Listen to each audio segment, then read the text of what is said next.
Gautam Buddha's disciples often asked him questions about the mind and how to control it. On one such occasion, a young disciple who was struggling with concentration approached Buddha. His face reflected the turmoil within him. He was anxious, restless, and unable to focus on his studies and meditation. The young disciple bowed respectfully before Buddha and said, "Lord, my mind is like a wild horse. It runs in all directions, and I am unable to control it. I cannot concentrate on my meditation or any task. How can I calm my mind and improve my concentration?"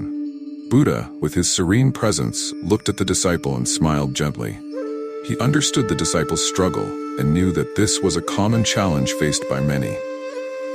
Buddha began to share a parable that he knew would resonate with the disciple's experience.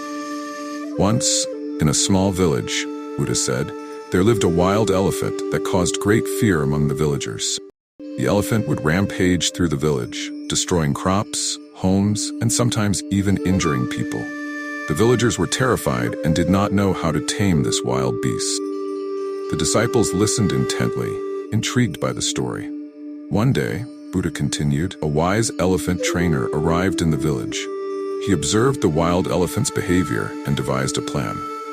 He took a strong rope and tied the elephant to a large tree. The elephant struggled and resisted, but eventually it grew tired and realized that it could not break free.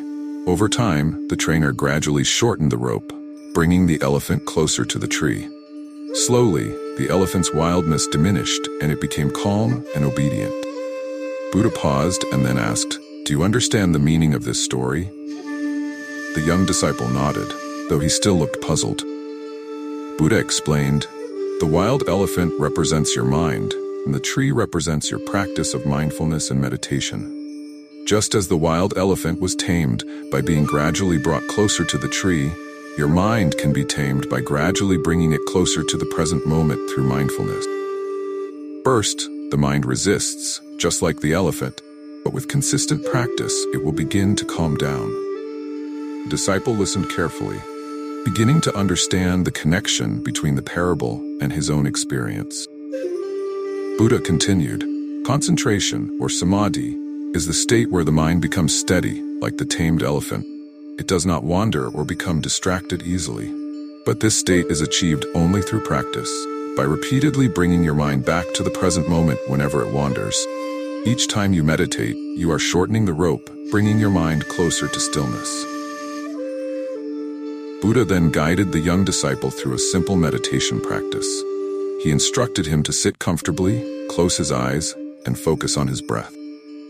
"Your breath is like the rope that ties the wild elephant to the tree," Buddha said. "When your mind wanders, gently bring it back to your breath, just as the trainer brings the elephant back to the tree.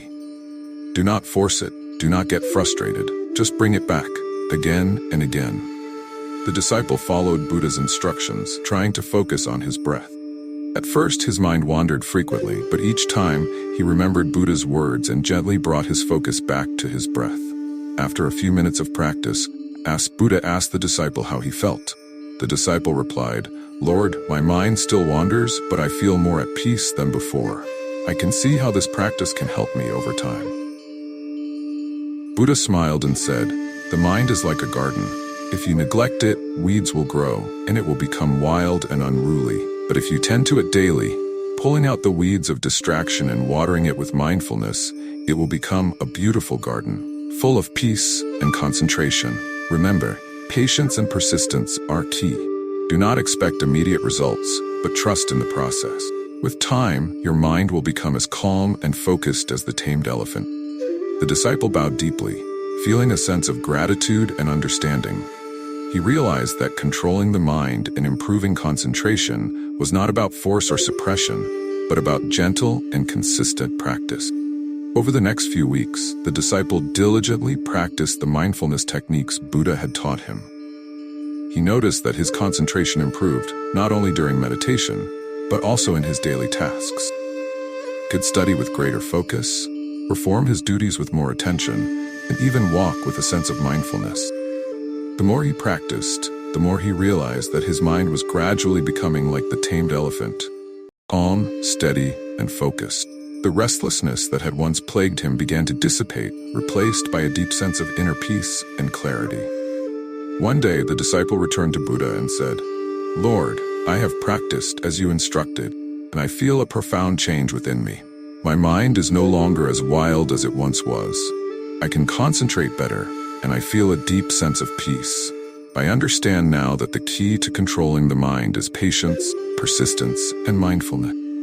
Buddha looked at the disciple with deep compassion and said, "You have done well, my child. Remember, the mind is a powerful tool, and when it is controlled, it can achieve great things. But always be vigilant, for the mind can easily slip back into old habits. Continue your practice, and you will continue to grow in wisdom and peace." The disciple bowed once more, filled with gratitude and determination. He knew that the journey of mastering his mind was ongoing, but he was ready to walk the path with patience and perseverance.